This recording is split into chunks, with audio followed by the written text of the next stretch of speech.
competitive, and I couldn't coach at the collegiate level because I think the real joy is still at high school level, and at the high school level, man, I mean, man, I'm not trying to get let go when these 18, 17-year-old kids is like, you know what, man, I'm not gonna play today. But I've always enjoyed putting things together. Like, that's just how my mind works. I like to build. I've always liked puzzles, putting things together at an early age. And as I started, I didn't really want to do like architecture because I don't want to sit in the cubicle all day and just design and draw. And in construction, I mean, I've always been fascinated by skyscrapers and like how they are actually built and like the process. And then when I find out how many people has to coordinate, from the engineers, the architects, to the contractors, to the subcontractors who actually do the work, it's like six tiers of people who have to work together to make an owner happy, who's usually never happy. But it's just the process of it, and it just fascinates me. And like you can never know everything. And it seemed like everything I was learning, there was always a cap. There's always a cap, and then I don't like caps. Like I want to be able to learn as much as possible. Was there like a mentor you had, or somebody that kind of influenced you to move towards that route of like project management, or was that something that you had on the background for a while? I didn't really have a mentor like who was a contractor. My bachelor's is in construction management, so I've always liked to design. When I was like in high school, we had like AutoCAD classes and drafting classes, and then at the college level, you pretty much it's called capstone, like the senior project. So it's similar like how this, but I'm presenting a subdivision. So you have to design your model home, and then you have to, as if you guys are investors, you have to pretty much sell to you guys why you should buy a house in my subdivision. So just that whole process is really where it started at. And then South Florida is like top 3 market, in the country. Like there's no winners. And unfortunately you have hurricanes, but in my field, hurricanes are not that bad. Yeah, I mean. Worst market in California, did you see that story about the building in San Francisco that's sinking? Yes, that's crazy. Is it still in it? It's like slowly sinking? No, like it's a high rise that was just built like a couple of years ago maybe, but it's sinking. Like it's literally like sinking into the ground. Yeah. And all these like a very high end condo building, people have paid millions of dollars for those condos, and it's sinking. Yes. Oh my goodness. Yep. So right now I'm currently working with a robotics team, so I'm understanding engineers a little bit more. And one thing that they talk about is learning how to fail, in the sense that they tend to be builders, and they're like, I figure it out. You just figure it out. You don't know what you're doing, but you figure it out. Mm-hmm. If you have that same mindset, I don't know, I'm just thinking they're builders, engineers, do you think that played any part into your transition? Because instead of saying, well, I don't know what I'm doing, you said, well, I'm going to figure it out. Mm-hmm. So like trial and error? Yeah. Yeah, of course. Yeah, I mean, that's every day for me. I mean, I'm going to either fail at it, or I'm going to get it right, then I'm going to get something else right, then I'm going to fail at it. I mean, that's life, just those lessons. And hopefully when you do fail, you learn why you failed, and you don't keep failing at it. You keep failing at something that you know that you're failing, that's crazy. But yeah, I think I do trial and error every day, like, especially learning how to maneuver in South Florida when I first moved here. Oh my goodness, like I'm taking tolls for no reason. Did you have that mindset? Were you able to have that mindset at the different levels of your athletic career? So like, did you have that I'm gonna fail and figure it out mindset in college, and then at those tryout events that you were talking about, or was there ever a time that you weren't able to get that mindset? I've always had that mindset. I think it just really started, I mean, it's who I am. I don't think there was a point where,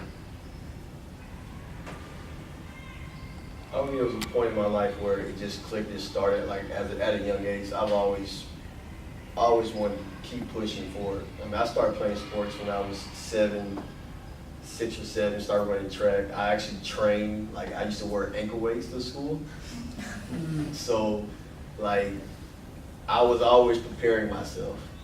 And it really just, as I get older, it's just who you are. And so at the college level, or the tryouts, not getting a call back means, okay, I need to try out some more. And a lot of athletes, they get caught in that. And there's nothing wrong with that, but at the same time,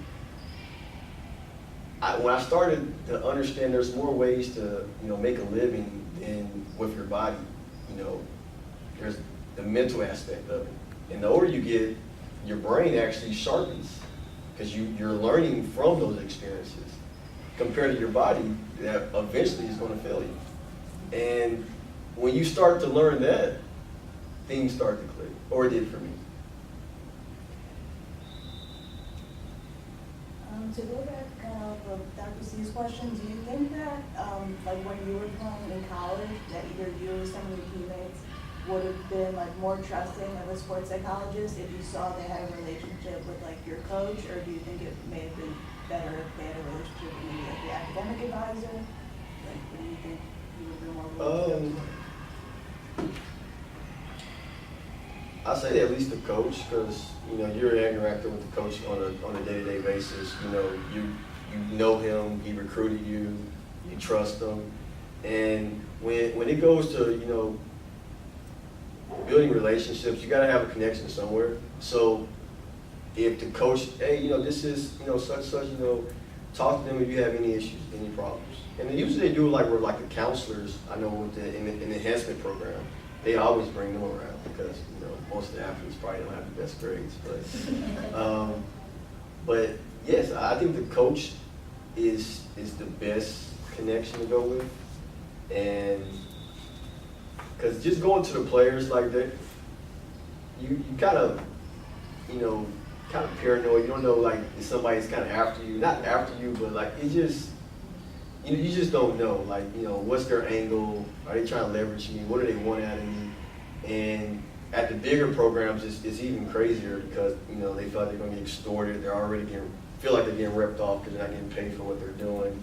And it's just a kind of paranoid. But if you build a relationship with a coach, you're like, this is what I can help, some of your students with or your athletes with.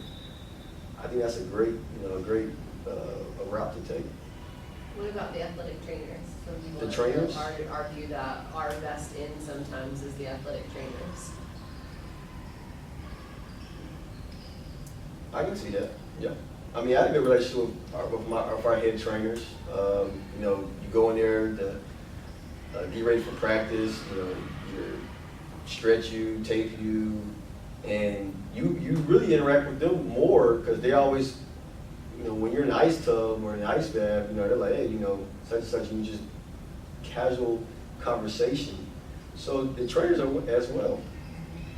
But it's all about the connection, the relationship, and because you don't want to come off too strong and it'll run some people away.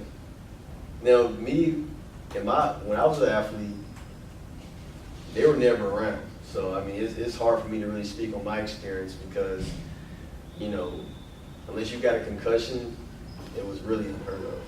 We just didn't see our psyches. Yes. When you talk to high schoolers and student athletes, do you find that they're relatively receptive to your message, or are they in their own bubble of illusionment that they are going to the NFL, they're going to be that 1 in a million kind of thing, and they don't need to think about this kind of plan B kind of thing because they are God's gift to football or God's gift to basketball, the next LeBron James kind of thing? Yes. Well, probably everybody in their life has supported that. Which has been well supported, by people around them. So, what extent have you encountered that poor receptivity, and how do you provide that kind of reality check to them? To the first part, I have experienced both. Combination of what I think we all have, and I usually I usually see who they are, because they probably are not paying attention. They might be looking off. They might be, doodling on some paper. And I try to get to them alone. Really speak to them, have a heart to heart with them. If it's like, a formal setting, and then after I get through talking with them, I'd be like, hey, I see you really wasn't, really listening that much. What's going on? And at that point, I usually have the most connection with them, away from an actual structured, organized, speaking to them. I have to get them alone and really talk to them and see really what's going on. And I mean, they're really stuck on going professional. I'm never going to tell nobody, hey, but I just want to let you know your life skill that you're developing as an athlete is going to take you further in your life than sports, and you have to be able to transition that whenever you get that opportunity to. But back to your question, I usually get them alone so I can at least start to build that relationship. They can actually trust me when I talk to them.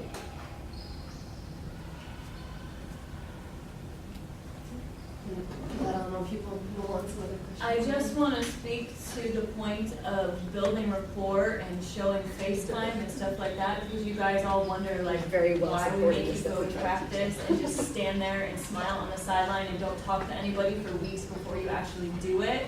It's that idea of getting credit for being part of the team, right? I'm not just coming in here to mess with your brain or anything like that, right? So just being there on the sideline shows the athletes that you care enough to actually give your time. So thank you very much for backing what we do here as a program without even knowing it. So I appreciate that.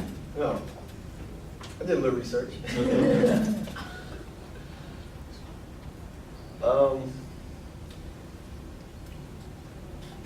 Just some athletes that I did have opportunity to interview that I put in my book. Jeremy Kelly, he's actually a local product. He went to Deerfield Beach. I played football with him at Middle Tennessee State. To the right of him is a guy named Sammy Seamster. He's from Chattanooga, Tennessee. He currently plays with the Dallas Cowboys.